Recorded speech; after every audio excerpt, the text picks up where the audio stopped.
पीले दांत वाली बहू। रंजना कभी ब्रश नहीं करती थी।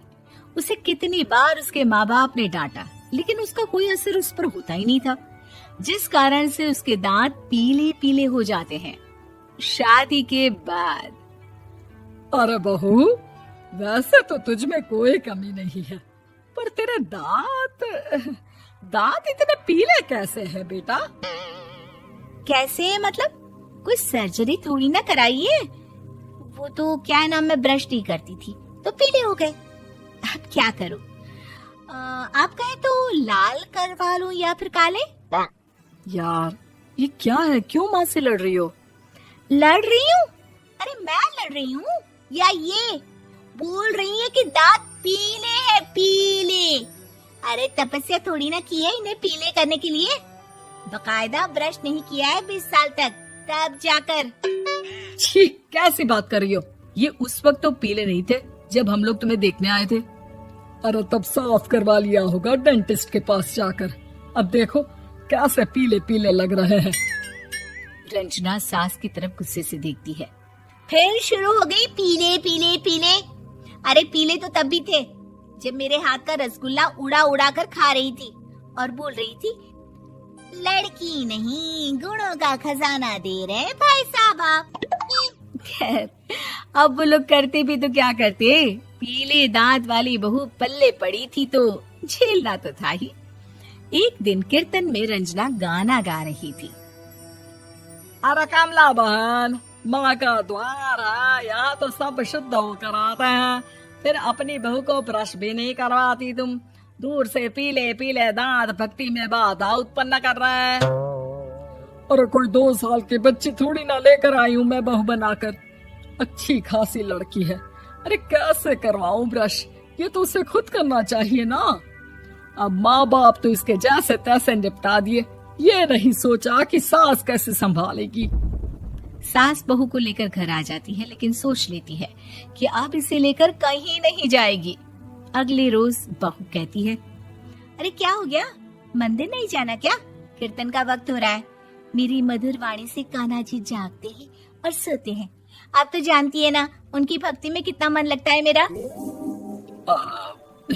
वो क्या है ना, तबीयत ठीक नहीं लग रही है मेरी, आराम करूंगी मैं। तबीयत ठीक नहीं लग रही?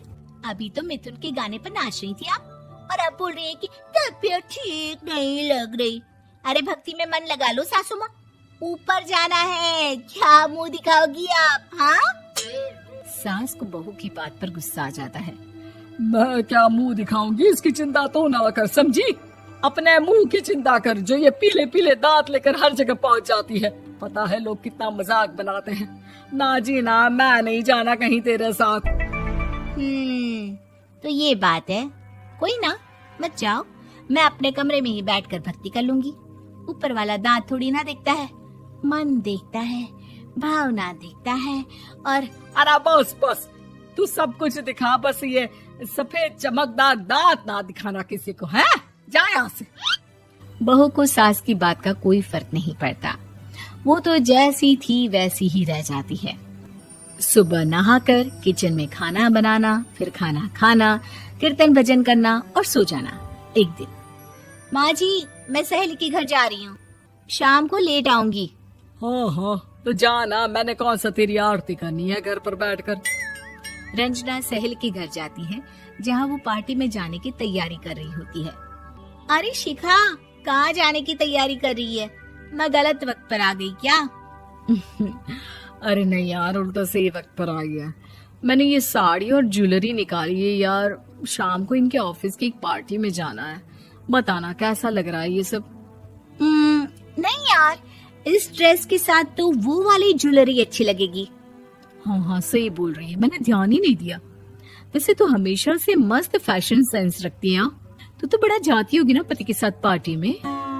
रंजना कुछ नहीं बोलती, बस सोचती है कि यार काश ये बात सही हो जाती, पर मैं क्यों नहीं जाती पार्टी में?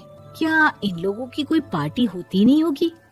रंजना घर आती है और रात में पति से सवाल करती है, एक बात बताइए, आप मुझे किसी पार्टी में क्यों नहीं ले जाते? क्या आपकी यहाँ ऑफिस में पार्टी नहीं होती? पति बेचारा क्या कहता कि दांत पीले हैं तुम्हारे इसलिए। अरे कोई पार्टी होती नहीं हम लोगों के ऑफिस में, तो कहाँ से लेकर जाऊं? और मार्केट, मॉल, कहीं वीकेंड घूमना, कहीं तो। अरे यार, सारे हफ्ते में एक छुट्टी मिलती है, तो सोचता हूँ कि आराम ही कर लूं। क्यों? रंजना मन मार के रह जाती है। पहले कभी सास के साथ मंदिर जाया करती थी, लेकिन वो भी सास ने ले जाना बंद कर दिया। घर बैठी बैठी रंजना बोर हो जाती है। तभी उसे आइडिया आता है और वो मायके जाने का सोचती है। सासू माँ, 2 दिनों के लिए मम्मी के घर जा रही हूँ। अच्छा अच्छा, ठीक है, आराम से जा। और हाँ, माँ से कुछ अच्छी आदत सीख कर आना कि कैसे शरीर के हर भाग की तरह दांतों की सफाई भी जरूरी होती है, समझी? शुरू हो गई ना आप। वो लोग आपकी तरह नहीं है कि छोटी छोटी बात का बतंगड़ बना दे। उन लोगों के लिए मैं मायने रखती हूँ, ना कि मेरे पीले पीले दांत। रंजना माँ को बिना बताए उन लोगों को सरप्राइज देती है, लेकिन जैसे ही वो दरवाजे पर पहुंचती है, अंदर देखती है कि घर वाले कहीं जा रहे होते हैं। अब माँ, काश रंजना दीदी के दांतों वाली प्रॉब्लम नहीं होती, तो वो भी हम लोगों के साथ चलती ना बुआ जी की बेटी की शादी में। हाँ बेटा, लेकिन अब उसे कौन समझाए कि उसको उसके पीले दांत नहीं दिखते, लेकिन उसके आसपास के लोगों को कितना एम्बैरेसिंग फील कराते हैं। मुझे तो कितनी बार उसके स्कूल की टीचर ने शिकायत की कि उसके साथ कोई लड़की बैठना भी नहीं चाहती, और ना ही कॉलेज में कोई उससे बात करना चाहता था। लेकिन पता नहीं क्यों उसे ये बात समझ में ही नहीं आती। कोई कमी नहीं है उस लड़की में, बस यही कि दांत पीले हैं। वो तो भला हो जीजा जी और उनकी माँ का, जो दीदी को जैसी है वैसे ही रखा हुआ है। रंजना को अपने घर वालों की बात सुनकर बहुत दुख होता है। वो सोचती है कि वो क्या करे, लेकिन फिर वो सीधा डेंटिस्ट के पास जाती है, अपने दांत चमकाती है और कसम खाती है कि वो रोज ब्रश करेगी। अरे क्या हो गया? तुम तो 2 दिनों के लिए गई थी ना, पर कोई ना, अच्छा है, चलो आ गई तो। रंजना सास के सामने आकर खड़ी हो जाती है और पूरी स्माइल करती है, उसके चमकदार दांतों को दिखाती हुई। हैं? चले मंदिर। माँ, मुझे माफ कर दीजिए, मैंने आप लोगों को बहुत एम्बैरेसिंग फील करवाया।